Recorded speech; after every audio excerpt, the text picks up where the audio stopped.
Estamos aqui de volta então com o nosso DLI Podcast Direito Líquido Incerto. Começando aqui a primeira gravação do ano 2020, aqui na presença do Alisson Capelari.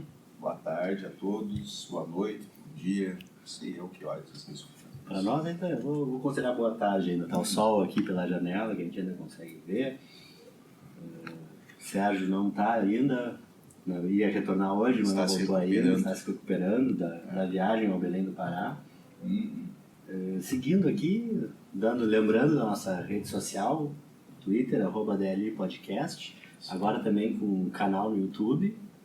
Deixe seu like, se inscreva no canal, ative o sininho para não perder as notificações. Até aproveitar a ocasião para fazer um agradecimento à Columbia e à Sony Music, a Elmir Deodato, aos representantes da obra de Miles Davis, que barraram a nossa vinheta de abertura. De abertura e de encerramento, então, que o pessoal está vendo lá no YouTube está estranhando que não tem as vinhetas. O departamento jurídico do DLI vai resolver. Vai resolver isso, né?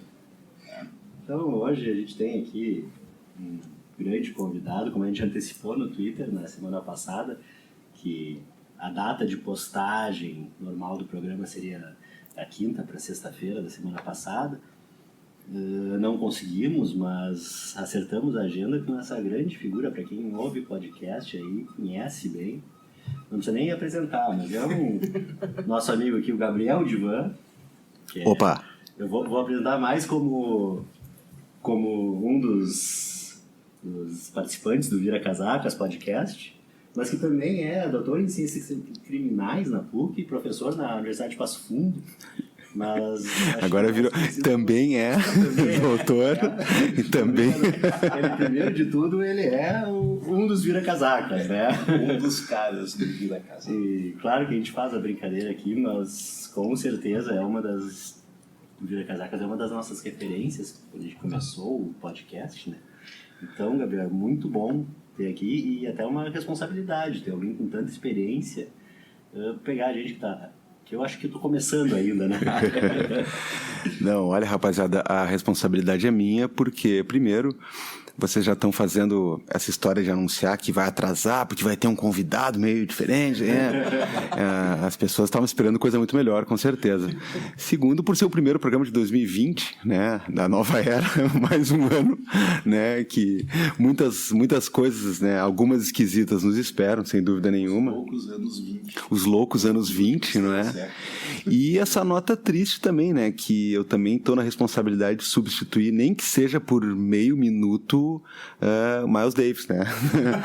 Nós vamos ter que entreter o pessoal por meio minuto a mais e competir com aquele homem não é nada fácil, né? Fica aí o protesto.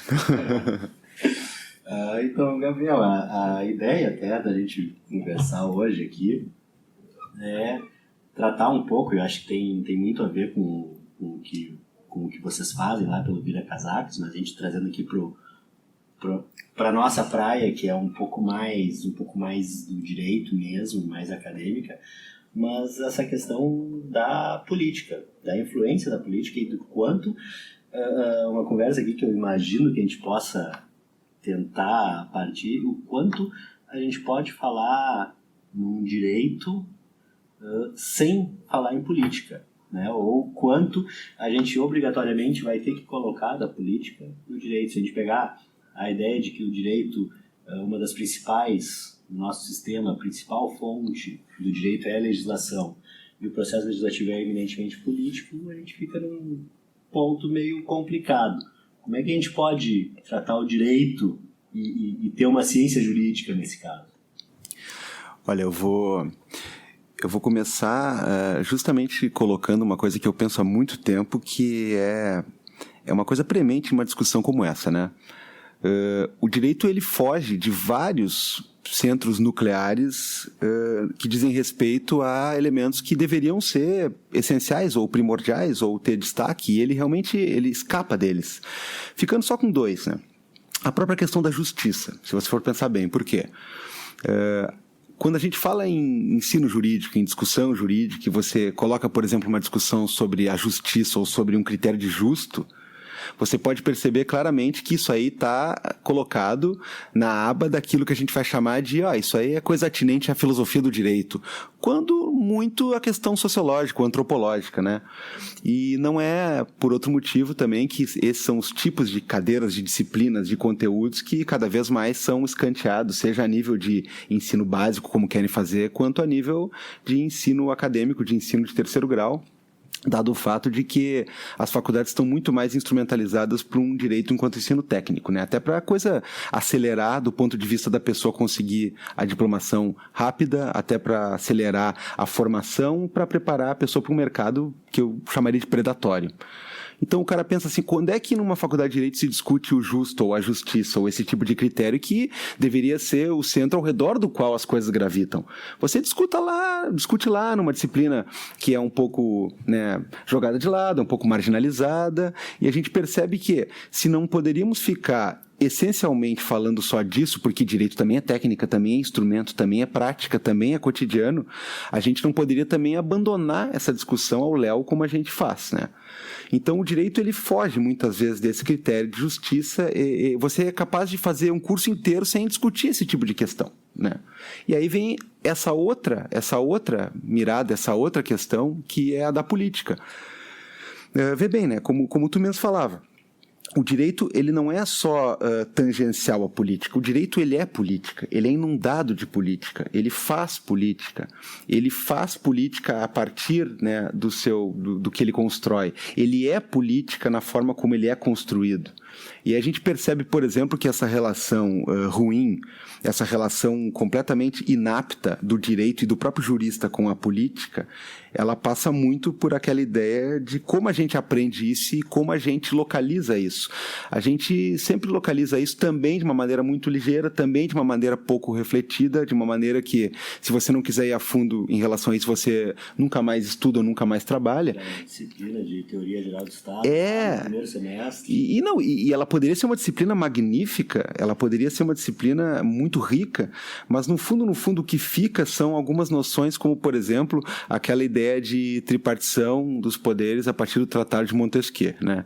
E aí você vai ter uma associação da política quase que com o aparelho legislativo e só, assim como uma associação do direito como alguém que aparece de fora para desbastar ou para controlar e, naquele esquema dos contrapesos, ser controlado por esses aparelhos. Então, direito não é só poder judiciário, assim como política não é só poder legislativo. É por isso que todo jurista e toda jurista que se propõe a estudar direito e política acaba em algum momento esbarrando nesse labirinto e nessa coisa que é como escapar da ideia de falar para além da política legislativa. A gente acaba sempre jogado na mesma vala, que é como implementar ou melhorar ou otimizar ou superar o sistema de representatividade legislativa. Então, isso é uma parte fundamental da coisa inteira. Agora, direito, ele muitas vezes é política, ele faz política e se faz pela política. Então, a nossa relação ruim, como eu disse, inapta com isso, ela possibilita que as coisas acabem não saindo desse esquadro e ela diminui muito as discussões nesses termos, né? Eu costumo sempre dizer que estudar direito e política não pode ser um estudo que visualiza o direito como se fosse uma espécie de alguém que vai lá aparar as pontas, né, de um produto um pouco inacabado a partir da política legislativa. Você tem que estudar os entremeios disso, você tem que pensar em como é que essas coisas se entrelaçam. Senão, nós vamos continuar como até hoje estamos, né, falando de direito e política mais ou menos naquela toada assim, de quem vê uma decisão casuísta de um ministro ou outro e fica estarrecido e diz que está havendo uma politização disso ou uma juridização daquilo, né? Uma coisa é usar um canhão, né, teoricamente, para matar a formiga. Nessa linha é interessante que o direito ele tem que fazer esse diálogo e até a ideia mesmo, quando se fala em poder judiciário, o STF é eminentemente um tribunal político. Isso até me chama a atenção quando a gente ouve as críticas, porque a decisão do STF é política. Sim, ele é um tribunal político, né?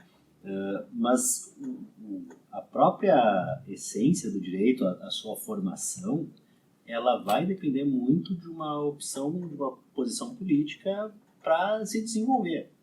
A gente não adianta, a gente vai trabalhar basicamente com legislação, a gente vai ter um trabalho em cima da legislação, e a legislação é feita com um viés.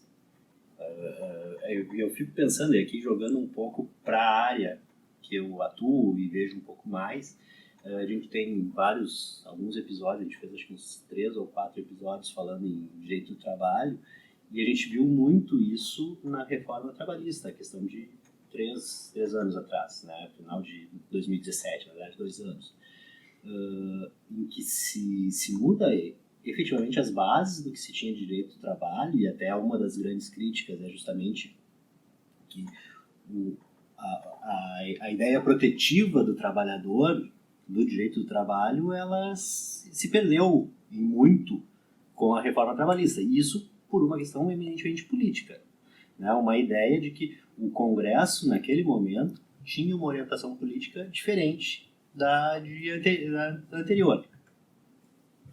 Então, esse tipo de questão que a gente fica dentro do direito, a gente aprende uma coisa como direito, e aí entra a crítica de se fazer uma faculdade muito focada na prática, né, e pouco na teoria, em que a gente aprende com base numa lei e não com base na doutrina e na essência dos institutos, e a gente vê uma mudança de legislação que nos deixa sem o conhecimento, vamos dizer assim, sem chão. É justamente esse ponto, né? Porque, bom, vamos começar lá com a questão, né, da própria decisão de uma corte constitucionalizada, né? A Constituição, ela é, por excelência, uma carta política, né? Ela é justamente aquilo que sedimenta a ideia do político e do jurídico, ela legitima esse poder, que é um poder que está arraigado nesse tipo de coisa. Então, quando você pega um tribunal constitucional, vamos pegar os exemplos aqueles que a gente tem, né, de funcionamento ótimo, né? Em relação ao STF, uma coisa que eu sempre digo, né, a redemocratização, né, com uma intencionalidade talvez boa, ela deu uma gama de poderes para um STF que vai muito além daquilo que deveria ser uma corte constitucional, que está se enxugando na marra nos últimos anos. E quando o cara vai vendo essas premissas de fazer afunilamento de possibilidades de pleitos ou de você ter algum provimento recursal dessas cortes, né, tanto o STJ no caso, ele é abarcado por essa lógica também, você começa a ver que estão tentando enxugar justamente as competências para fazer com que eles se pareçam com uma coisa que eles deveriam parecer desde sempre, não é? Mas vamos lá, pegando o funcionamento ótimo de cortes como a Suprema dos Estados Unidos ou a Tribunal Constitucional Alemão, por exemplo, o que eles fazem? Eles fazem o exemplo alemão, por exemplo, é te dar conceitos a partir dos quais você tem que pensar a aplicação da Constituição. Eles não estão lá para fazer algum tipo de julgamento de primeira instância ou autorizar inquérito ou coisa parecida, não é? A Corte Americana, por exemplo, tem aquela situação deles escolherem, né, as demandas que eles querem julgar, porque eles vão vincular, a partir do sistema de precedentes, tudo aquilo que vai ser decidido de cima para baixo.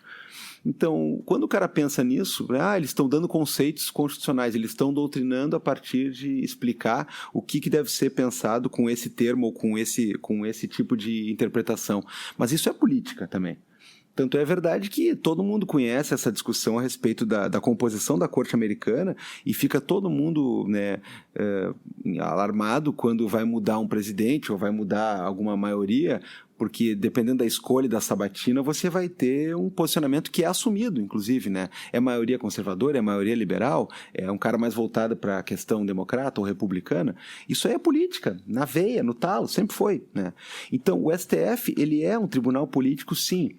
Agora, a falta de traquejo que a gente tem em relação a essas questões é basicamente o que faz com que tanto o STF, muitas vezes, ele seja política num sentido ruim da palavra, num sentido de fazer política ou ser político nesse padrão casuísta que a gente vê, partidário. Uma acomodação. E as pessoas elas ficam brabas ou nervosas em relação a isso, mas, na verdade, não haveria problema do tribunal ser político se esse casuísmo e se esse tipo de inversão constante de entendimentos e birras internas não fosse a tônica, né? Se a tônica fosse justamente oferecer os conceitos para fazer essa entrecruza política e jurídica que é a Constituição. Claro, por quê? Bate naquilo que tu vinha falando, e o exemplo da legislação trabalhista e sua recente reforma são perfeitos para isso, porque, como eu dizia, direito é política. O direito ele não é um aparelho para você lá fazer reparos essenciais no sistema político-legislativo. O direito ele é um campo de luta política. O direito ele é um instrumento de luta política e quando você quer jogar a questão jurídica ou legislativa para um lado ou para o outro, oferecer uma questão mais protetiva, como a gente pensa historicamente, né, nas raízes do direito trabalhista, ou oferecer uma espécie de autopista para possibilidades de reformas neoliberais, como a ideia que a gente vê agora, isso aí é o direito na política, é o direito fazendo política, sendo instrumento da política e dialogando com a política. Então não é simplesmente uma questão de você, via uma arguição de descumprimento, ou via um mandado de segurança, ou via uma ação direta de constitucionalidade, tentar modificar alguma coisa que vem da política como se fosse outro país, né? A gente fica do direito sentado fora do palacete esperando o extrato, como quem espera a fumaça aquela do Papa, né? Ó, saiu a política, agora vamos tratar de consertá-la. Não, o próprio direito é política em si, os conceitos são políticos e essas coisas elas estão engendradas. A gente está muito mal preparado para lidar com isso. Mas, assim, eu tenho um questionamento a respeito da questão da política do STF. Tu, como alguém que não está só na parte acadêmica, mas também pela tua obra, pela tua ocupação principal atual, podcaster. É aquela que paga minhas contas. Eu falo para os meus filhos, agora eu sou youtuber e podcaster. Eles ficam rindo na minha cara. Vocês não se mexem, o velho se mexe, né? Mas pela percepção que tu tem no cotidiano, a questão da política do STF, o próprio STF, a Corte Nossa Suprema, ela deu uma desglamorizada, vamos dizer assim, no inconsciente coletivo, principalmente depois da TV Justiça. Isso aí, meu velho, é uma tese corrente daquele tipo de tese que já está ficando até chata de tanto que a gente tem que concordar, né? Sim. Porque não é preciso trabalhar com isso, não é preciso o cara estar inserido no mundo jurídico, né? Basta se interessar por noticiário, e eu brinco com muita gente que o noticiário, basicamente, há uns 5, 6 anos, ele não só é direito, como ele é processo penal. É disso que se fala em termos de notícias, principalmente. Agora a política, tá? Aí se fala de processo penal, basicamente, né? Dependendo do noticiário, tem uns que até o processo penal, o inquérito. A execução penal também, a atividade investigativa.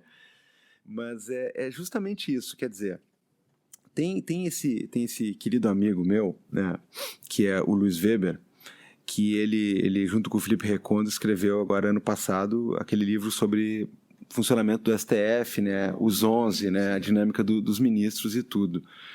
E ele também é o cara que eu conheço, né, que mais está por dentro do funcionamento do STF hoje, né?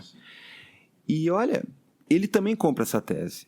Mas é claro, ele lembra muito, e no livro isso também está escrito, né, que o próprio Aires Brito disse, a gente não está enrolando demais, perguntaram para ele numa sessão, alguma coisa, mas ele disse, não, estamos sendo ouvidos. Estamos sendo ouvidos. Então, existe 2 gumes aí. Um é, pela primeira vez a gente tem a possibilidade de ouvir e o camarada que está lá, ele tem a possibilidade de saber que nós estamos ouvindo. Então, muda tudo. Agora, é claro, poderia mudar tudo para você qualificar, para você tornar a coisa mais didática, né? Poderia mudar tudo num sentido do tipo, vamos aproximar então a corte, vamos ser menos prolixos e vamos dar uma decisão como quem está preocupado com pessoas assistindo, né? No sentido de compreender. É claro que não tudo, porque é uma linguagem técnica, né? Não vou querer que tudo seja compreensível por quem não é da área.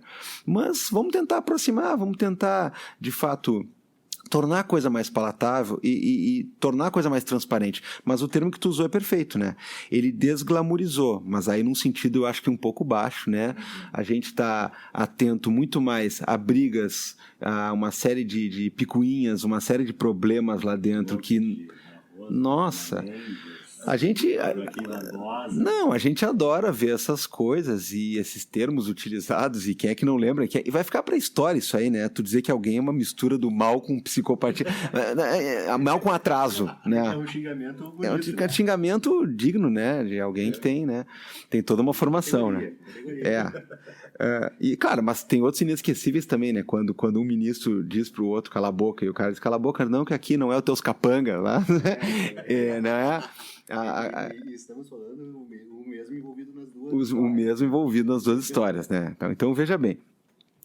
Essa desglamorizada ela poderia ser bem-vinda no sentido de a gente aproximou a corte, a gente tornou o discurso mais leve e a gente percebeu que enquanto agentes políticos, no bom sentido que somos, a gente tem que dar uma resposta. Agora não, desglamorizou ao contrário, né? Tá mais parecendo um reality show, né? No sentido de cada um leva a sua decisão insular para lá e é muito engraçado porque a TV Justiça ela exibiu para o Brasil inteiro uma coisa que todo mundo já suspeitava, que não há discussão jurídica, né? O ministro A leva a sua decisão pronta, o ministro B leva a sua, e eles brigam não para chegar a uma composição, eles brigam quando ou o seu desafeto está falando e você tenta minar, né? como se fosse um joguinho, ou algo do tipo assim, termina aí o teu voto que eu quero dar o meu porque eu quero viajar, ou eu quero ir para uma palestra, ou eu quero para o espaço, né? Até como se fosse as discussões no plenário do Congresso. Claro. Entre os discursos de cada deputado de cada partido. E aí quando o cara fala que é uma corte política que lida com conceituações políticas de uma Constituição, o pessoal entende errado, e entende errado justamente por isso, né? Porque o cara pensa que é uma corte política, sim, porque eles estão lá fazendo a mesma coisa que a politicagem está fazendo, no caso. Uma briga que envolve muita questão de posicionamento, uma briga que envolve ego, e não é uma questão de vamos emplacar uma tese ou eu vou tentar convencer. É uma questão, muitas vezes, de uma birra, né? Então, essa desglamorização poderia ser para o bem, né? Foi para o mal. Então, a ideia de que a TV Justiça diminuiu o Supremo, eu não tenho nenhuma dúvida. Eu não abriria a mão de uma TV Justiça. Agora, se transformou numa coisa em que a gente fica lamentando. Aquela superexposição, aquela vontade de querer aparecer mais que os outros, e bate um pouco na questão de ego, né? Claro, e colabora para a gente continuar achando que política é não só o poder legislativo, como é o poder legislativo que nós temos no Brasil. Então, quem vê assim, discussões políticas, bom, você joga para a imagem, né, de um monte de gente batendo boca, né? Sabe que agora eu me lembrei, quando eu estava escrevendo a minha dissertação de mestrado, num determinado momento, eu falando sobre matéria sobre previdência social, então eu queria trazer e eu usei um termo e meu orientador disse, não, está errado. Porque eu coloquei que eu queria fazer uma discussão sem análise política. Ele disse, não, sem política partidária. Política tu vai ter que ter. Ela tem que ser política, mas não necessariamente a política partidária. O PMDB, PT, PSDB, PSTU, PSOL, sei lá, PSL, Aliança, o que for. Não, isso eu posso deixar de lado, essa situação partidária, mas eu vou necessariamente ter que tratar politicamente a questão. A política, no momento de ideia de justiça, é uma coisa que a gente vai trazer para a política, uma justiça liberal, uma justiça mais distributiva. Isso é uma questão que vai atrás lá na questão de posição política. Eu não tem como fazer isso de uma forma neutra. A gente tem que tomar uma posição, a gente tem que ter um posicionamento político. É justamente a partir daí que a gente pode lançar um leque de teorias, de autores, de pensamentos a partir, né, de um ponto de vista que visa fazer um entrelaçamento do estudo do direito com a política a partir, né, de uma ideia de não cair nesses engodos aí, ou de não ter essa visão simplista, né? No caso é exatamente isso, né? A política partidária, não que ela não possa entrar também no bojo da discussão, porque pode. Agora, política partidária e os trâmites partidários, a partir da nossa experiência muito ruim com o legislativo, e eu vou fazer 41 anos, eu não me lembro de nenhuma vez em que houve um ambiente em que as pessoas dissessem assim, não, agora o nosso parlamento tá bom, confio nessa galera. Não, né? A gente reclama do parlamento desde sempre. Né? Desde criança eu me lembro de que uma das primeiras coisas é a frase, 300 picaretas com anel de Isso. Na música do Paralamas do Sucesso, né? O Luiz Inácio falou e tal. Isso lá deve ser 80 e alguma coisinha, na década de 90. É algo do tipo, né? Então a gente não se lembra de não falar mal. Mas pensar esse tipo de padrão é ruim, no sentido de a gente ter a experiência particular nossa com essa eleição, que é engraçado também, né? A gente reclama que ninguém sabe votar, né? E ninguém sabe votar. Nós sabemos, né? Mas a gente somos seres iluminados que estão basicamente abandonados no meio de um mar de ignorantes, né? Dado o fato de que ninguém sabe votar. É muito curioso isso. Mas vamos lá. Eu visualizo para conectar com o que eu ando pesquisando, vou falar a partir da minha experiência, né? Óbvio que tem N possibilidades de pensar outros tipos de vieses, outros tipos de leituras, outros tipos de ideologias, né? No seguinte sentido. Mas eu focalizo 3 momentos que são muito importantes para isso, né? Contemporaneamente falando, né?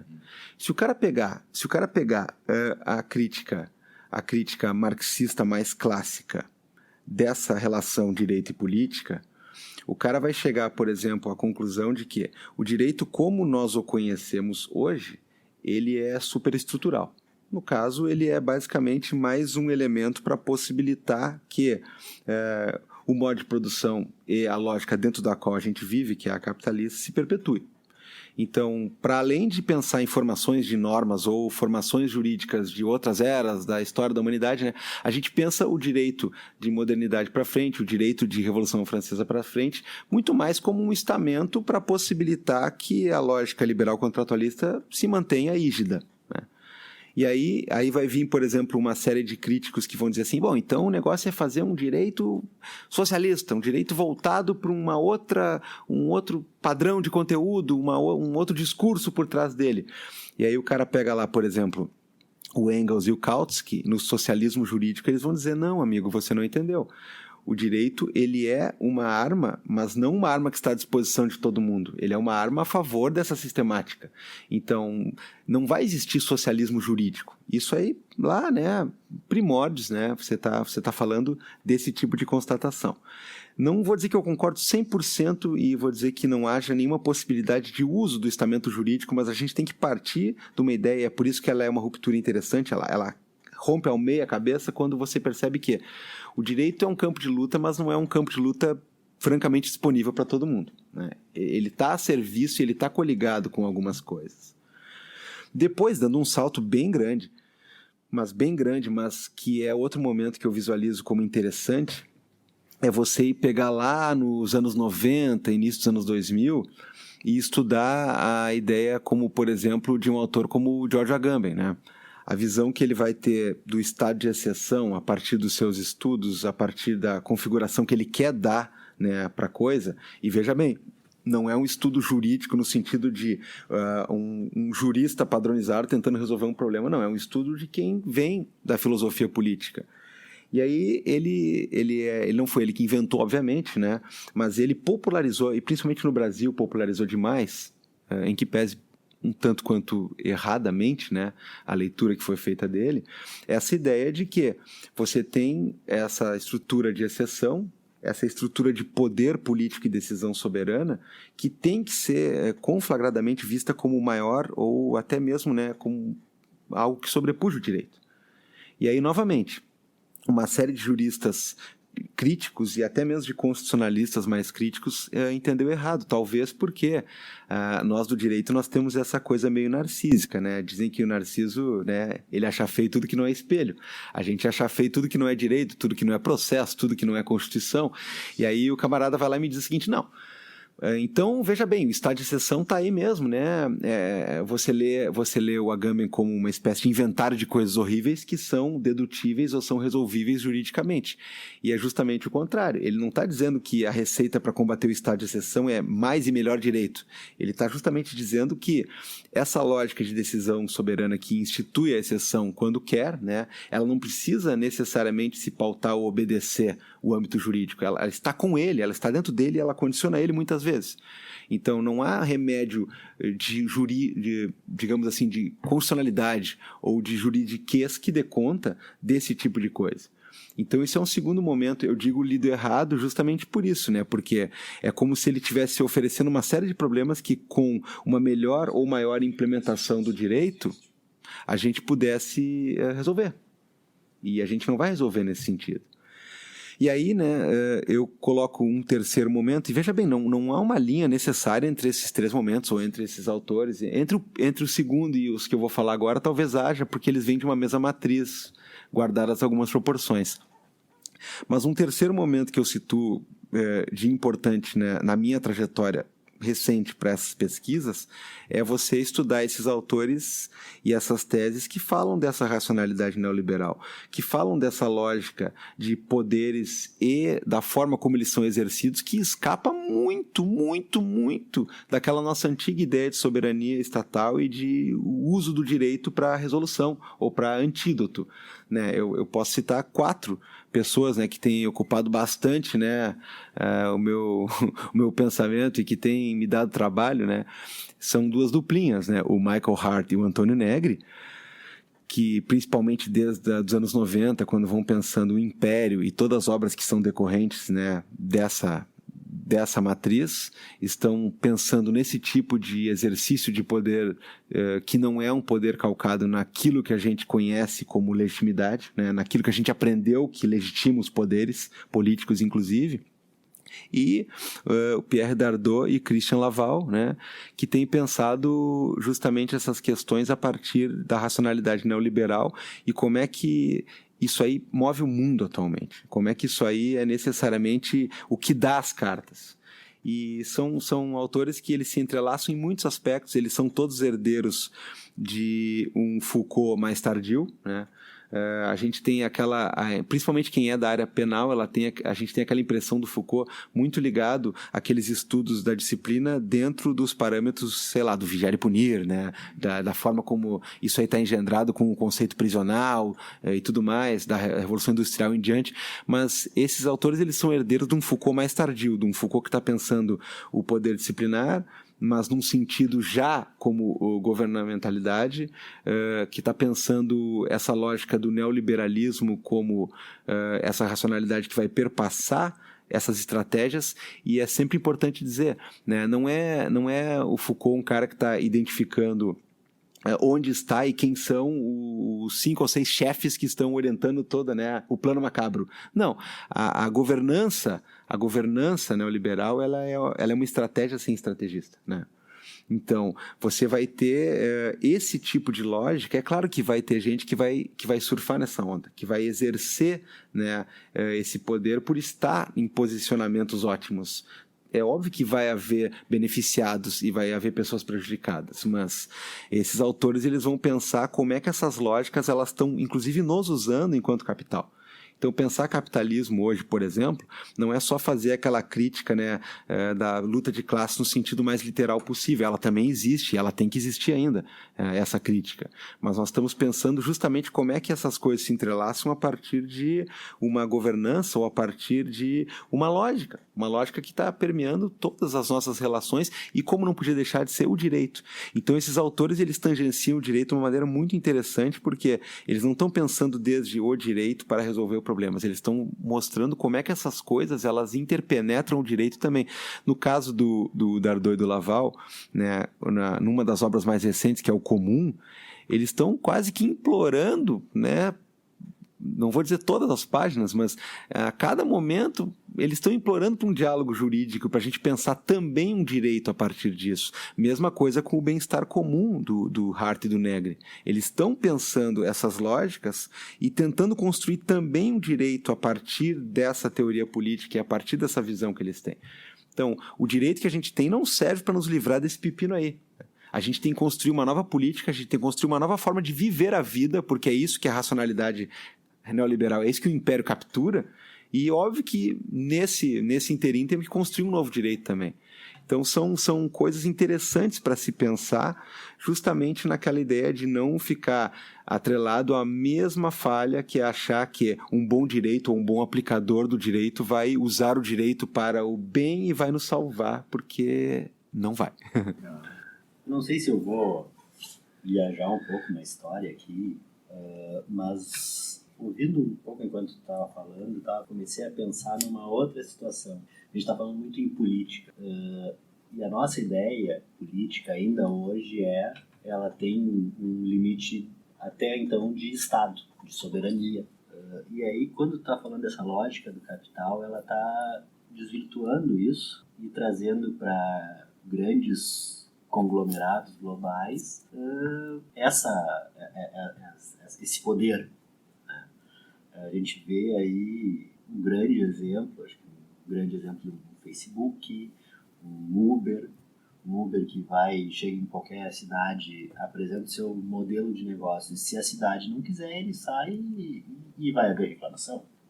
E se a cidade agora já está atenta limitar, ele simplesmente vai embora e segue a vida e segue. E essas instâncias de poder hoje já passaram. A gente tem dificuldade de trabalhar com uma lógica de Estado que a gente sempre teve, ou pelo menos desde 1850, talvez, mais ou menos por ali, a gente tem a lógica do Estado, da soberania do Estado. Se teve, por um lado, uma Europa pensando numa unificação a nível de Estados, né, da União Europeia, que hoje já começa, o Brexit foi um grande exemplo de que não está funcionando, e ao mesmo tempo a gente tem órgãos que não são estatais, que têm um alcance global e têm muito mais poder do que os Estados, uma economia muito mais forte, inclusive. O desenvolvimento, esses exemplos aí, não só de multinacionais que ultrapassam fronteiras, mas de um novo modelo, inclusive, de você exercer, né, exercer o seu métier, que é o exemplo do Uber, esse, por exemplo, quer estar aqui, não gostou, retira o meu time de campo e pronto, né? E veja bem, não é uma desvantagem tremenda, não é um golpe duro, não, é uma coisa que você está dando as cartas, né? Ele está dando as cartas para todo o arcabouço legislativo e político, estatal ou municipal ou nacional, enfim. Isso aí é uma questão que você vê até mesmo como uma questão de global market, né? Você está vendo isso aí, um desenvolvimento ulterior de um capitalismo que só poderia desembocar nisso aí, né? Esse poderio extremo, essa fluidez da empresa, da multinacional entre fronteiras e coisa parecida, né? Isso aí, é claro que está conectado com a discussão, mas isso aí eu veria como uma espécie de... É quase como um tom palpável, né? Eu não vou falar que ele é ilusório ou que ele é menor, mas eu diria que é um tom palpável de uma parte disso que nós estamos discutindo aqui, porque globalização em diante, né, não é necessariamente aquilo que nos vendiam e que tentavam empurrar como romperam as fronteiras, agora o trânsito é livre. Não, a gente sabe que o trânsito da globalização neoliberal ele é livre de um sentido para outro, né? Ele é quase como... Ele tem um quê de revival do colonialismo, né? Estamos todos livres para eu continuar te empurrando as mesmas coisas e tu continuar me legando as mesmas coisas boas que eu quero, e assim vai. É uma globalização para eu poder vender mais para vocês, né? E para eu poder negociar com o outro lá, se eu vou depositar o meu lixo tóxico lá, que eles vão aceitar comprar, no caso, e que eu vou aceitar comprar espaço, no caso, ou que eu vou tirar a minha empresa daqui e vou botar lá, porque lá uma criança de 5 anos pode trabalhar 24 horas por dia e ganhar um centavo, né? Isso aí é um desenvolvimento quase que óbvio de uma série de coisas que a gente já conhece, né? E isso faz parte dessa lógica, mas o mais interessante a gente não está nem mais vendo um capitalismo hoje como a possibilidade de um Uber fazer isso, porque isso aí está no pacote. O grande lance é que o que está por trás disso é essa lógica, é essa forma de viver a vida que nos aprisiona enquanto forma natural também. Então, vê bem, o cara que é o motorista da Uber, o cara que é o entregador da bicicletinha lá, tudo mais, esse cara não está se vendo como, olha, eu sou necessariamente um cara explorado por uma empresa que está tentando fugir das obrigações trabalhistas ou não. Muitas vezes ele próprio está se vendo como uma espécie de empresário dentro da empresa, né? Então, não é uma questão pura e simplesmente do cara dizer, olha como é que está o nível do global market hoje, como é que essas empresas estão dando as cartas. Elas estão dando as cartas não porque isso é o grande mote. Isso é parte do grande mote, que é justamente isso aí, é a ideia de você ter um fluxo onde o modo que a gente vive a vida ele está sendo cooptado. O modo que a gente vive está sendo aprisionado. Então, a gente é empresário de si mesmo o dia inteiro. A gente otimiza quantos passos a gente dá para o aplicativo do celular avisar, hoje você bateu a meta dos passos. Você tem o aplicativo da cachoeira para dormir, você tem o alarme não sei o que para acordar, e tudo é produtividade. E aí a gente está cada vez mais livre, mas cada vez mais preso, no instante em que você tem toda uma gama de compromissos que elas estão entrelaçadas e elas estão gerando data, né? Você marca que está aqui na OAB Cubo gravando com os amigos do DLIcast e você publica isso no Twitter e você faz o check-in não sei aonde e você vai registrar, ou seja, a gente está inteiramente cooptado por esse tipo de mecanismo que vai forçar tanto na questão da produtividade ininterrupta quanto no da concorrência, né? E isso não é só na questão do trabalho, isso é na questão da nossa vida como um todo. Então é uma maluquice, cara, porque conseguiu-se trabalhar uma lógica que ela é basicamente, ela está travestida do nosso modo de viver normal, né? Não é só pura e simplesmente, tem bagulhinhos novos pra gente usar, né? Isso aí tinha na época do nosso vô, do nosso pai, comprei um produto novo aqui que ajuda a barbear melhor. Isso aí é uma coisa, é uma inovação tecnológica. Agora, o que a gente está vivendo não, são uma série de formas, uma série de modelos, uma série de filosofias, uma série de padrões de comportamento que fazem com que a gente tenha na produtividade e na concorrência a baliza normal do nosso viver. Então é contra esse tipo de coisa que a gente luta. E aí, é claro, contra esse tipo de coisa, o nosso antigo direito que quer te dar lá uma horinha a menos de trabalho na semana, ou que quer fazer com que tu tenha uma série de estamentos protegidos quando vai fazer uma compra de um imóvel, uma venda, uma coisa parecida. Esse direito, ele não só não está preparado para isso, como ele é parte disso que tu falava, que é aquela decadente soberania estatal, onde a gente ainda se agarra, a gente tenta jogar âncora lá justamente para quê? Para, talvez, né, como diria o próprio Bauman, né, para tentar manter uma certa nostalgia daquele mundo que a gente conhece, que nos abandonou e tu nos deixou flutuando, né? Você vai falando, vai ouvindo e vai Dá uma pensando. respirada aqui. Começou. Teve alguém que olhou no relógio quando falou de contar os passos. Não. Já olhou Tô mal, aqui. hoje caminhei um pouco. Não, cara, é a competição consigo mesmo, cara. O troço, ele é tão maluco que ele te obriga a te colocar num padrão de concorrência e ele vai gerar, inclusive, não sei se é o teu caso, mas para algumas pessoas ele gera sofrimento, porque aí você perdeu a batalha que você impôs contra você mesmo e amanhã você tem que o quê? Otimizar. A gente fala tanto disso, né, no Vira Casacas, que até parece que é uma espécie de ranço pessoal, mas não é. Essa lógica do coaching, por exemplo, isso aí não deixa de ser o exemplo caricato de tudo isso que nos cerca, né? É aquela história, é a palavra da vitória, é a palavra do triunfo. O dia inteiro você está competindo e você tem que superar barreiras. Isso aí vai brincando. Isso aí vai chegar até na forma como a gente cuida da nossa própria saúde, porque o cara não pode mais se prestar a fazer um simples exercício cotidiano. Não, ele tem que ir lá e carregar um carro, matar um jacaré no arroio dilúvio, e aí nada até não sei quantos quilômetros, aí quando tá quase morto lá, aí você superou, e amanhã tem mais o dobro agora, e vira uma competição louca, inclusive dentro do seu próprio limite, né?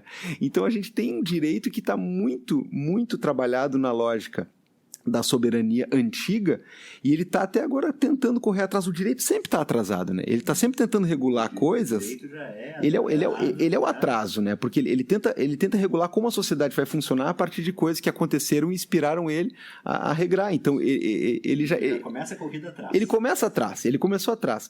E agora está mais atrás do que nunca, porque, basicamente, essa visão normal de direito, que até hoje é a visão que a gente se instrumentaliza para trabalhar com, é uma visão que pura e simplesmente não tem nada a dizer para esse tipo de empresa, para esse tipo de exercício de soberania, para esse tipo de relação. Quer dizer, virou uma moeda corrente também a gente falar mal do direito internacional, no sentido de que, bom, o que adianta tudo isso aí se num momento que alguém vai lá e rompe o tratado, ou que assinou o tratado, o pacto do desarmamento ou da redução das armas militares, mas que o fulano fez tal coisa, então eu também já não faço mais, acabou. É isso. Se eu tiver bomba, tô tranquilo. Se eu tiver bomba, eu tô tranquilo, se eu não tiver, não tô. É esse tipo de coisa. Então, eu não vou nem começar a falar dessa coisa que é uma quimera, né? Que é a tentativa de você, por exemplo, agora eu vou ajeitar tudo aí no que diz respeito ao panorama criminal. Eu vou aumentar uma pena aqui, eu vou criar um tipo penal A, artigo não sei o que A, artigo não sei o que B, artigo não sei o que C, e aí você muda um prazo de um recurso lá, você modifica uma questão no que diz respeito a um tipo X de cumprimento da pena, um tempo de possibilidade de cumprimento máximo, e aí você vai lidar com a questão criminal como se isso fosse aquilo que responde ao nosso cotidiano. O nosso direito, tristemente, não responde às nossas demandas cotidianas. As demandas cotidianas já não é que elas estão na frente, elas estão no outro planeta, né? O nosso modo de viver a vida está no outro planeta. As demandas cotidianas estavam na frente lá na década de 50, 60, acho que tu poderia dizer isso. Talvez. Hoje, ela está tão na frente que não existe exatamente, é outro planeta, é outra coisa. E se essa nova lógica imperial, essa nova configuração do que a gente entende por capitalismo, que não é só a questão do capitalista poderoso contra o proletário, isso eu friso, isso existe e vai sempre existir. Mas essa noção de capitalismo enquanto jogando com investimento em nós mesmos e como nós mesmos querendo ser capitalistas de nós mesmos dentro dessa lógica, isso aí faz a roda girar de um tal modo que, basicamente, a resposta é se reconstruir enquanto pessoa, se reconstruir enquanto sociedade, e aí, quem sabe, utopicamente falando, reconstruir um direito para essas novas bases, né? Agora, com a arma antiga, a gente não enfrenta o problema novo, né? Porque ele está vacinado, o antivírus dele já está configurado para não reconhecer esse tipo de porcaria que a gente acha que adianta para alguma coisa. E essa arma nova do direito, ela tem que vir atrás de um processo político, para a gente voltar lá ao começo. A gente tem que repensar a nossa própria vida em comunidade, né? A gente tem que repensar os próprios valores, para voltar mais ainda no começo, né? Não vou nem falar de teoria da justiça, mas a gente tem que repensar os valores do que é a nossa vida em comum, porque se nós não tivermos esse tipo de discussão, né, a gente vai estar sempre refém. E dizem que a principal artimanha do diabo é fazer você acreditar que ele não existe, né? Até porque, né, segundo o Gaucho Martin Fierro, né, ele é mais por velho do que por diabo, né? E a principal arma dessa lógica diabólica, eu diria, que é fazer a gente acreditar que ela não existe, né? Tudo que a gente está falando aqui são aspectos do que a gente tem hoje por vida normal, né? Então, a gente segue a vida normal.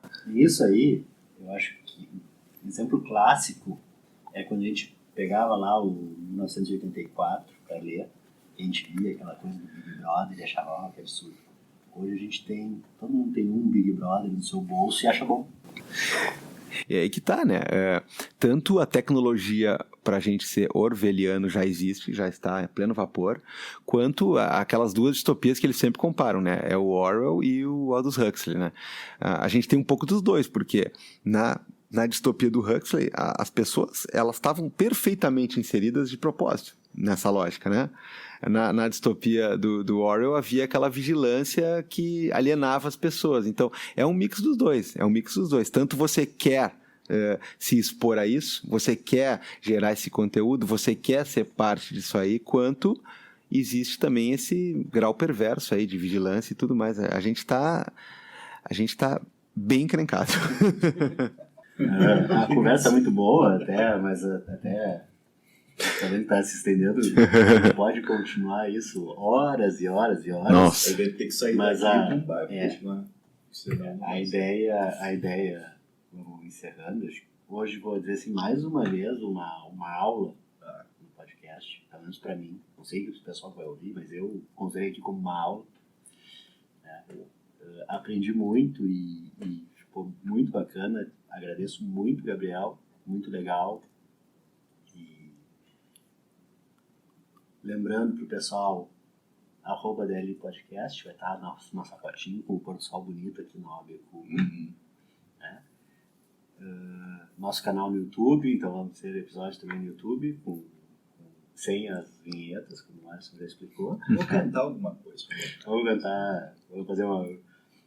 E isso aí, pessoal. Valeu, até a próxima. Valeu, Gabriel, muito obrigado. Obrigado, Gabriel. Obrigado. E se eu não mandar um abraço aqui, né, para os meus colegas Felipe Abal e Carapanã, eu acho que eu vou ser muito mal educado, né? Então, né, fica aí um abraço.